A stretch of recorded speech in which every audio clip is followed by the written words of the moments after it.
This is a parliamentary dictation with speed of 60 words per minute taken from by Sir Kailash Chandra, transcription number 15. Please like, share and subscribe. Ready?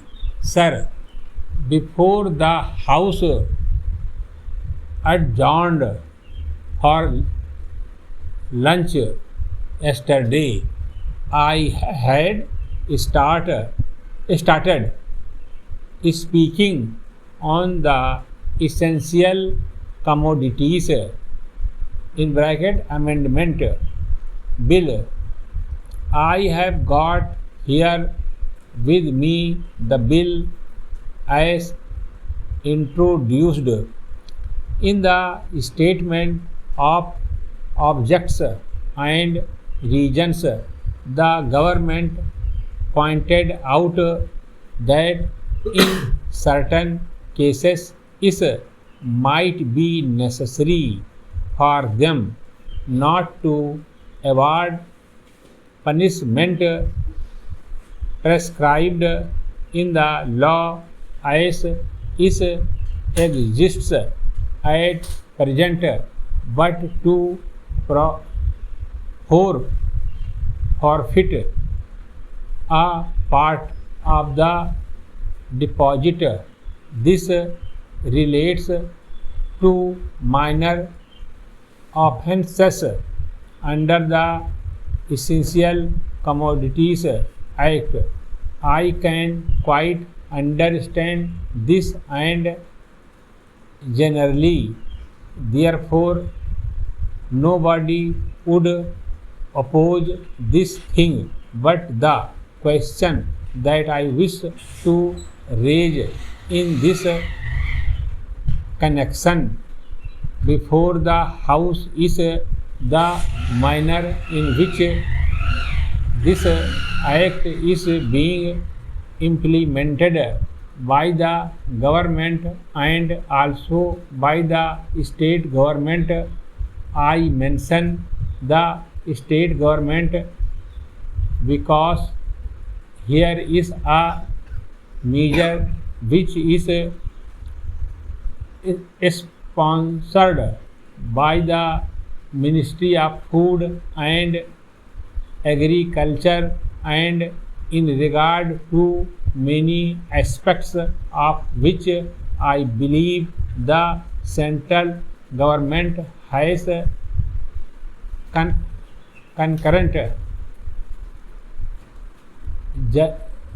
jurisdiction, but much is left to the states.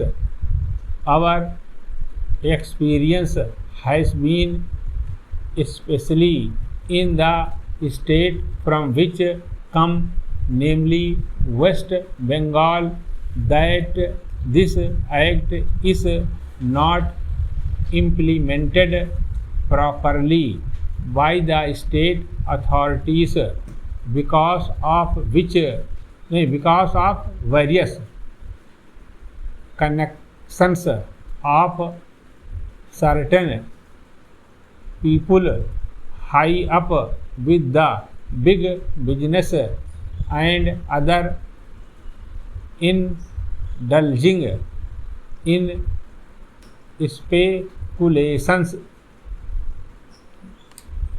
hoarding and so on. The result has been that whatever should be done had not been done.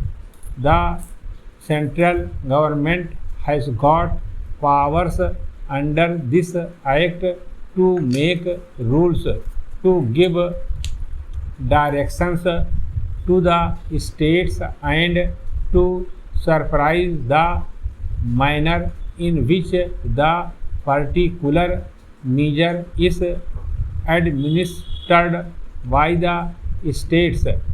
We found that much that should have been done was not done. What is the use of talking about punishment of the small fry. Certainly, if they are guilty, they have to be punished, and the smaller the fry, the minor should be that punishment. I agree there, but the point is that the act is not properly implemented.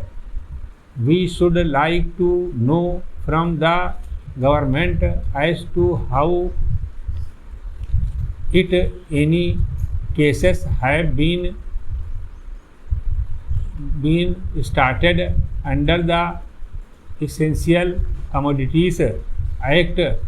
We know that food grains had been hoarded, speculation had been indulged in, stocks had been removed from one state to another, sur- surplusly by unfair and illegal methods. There should have attracted the attention of the Essential Commodities Act. The act was passed in this parliament with a view to putting a check on speculative rise in prices. Stop.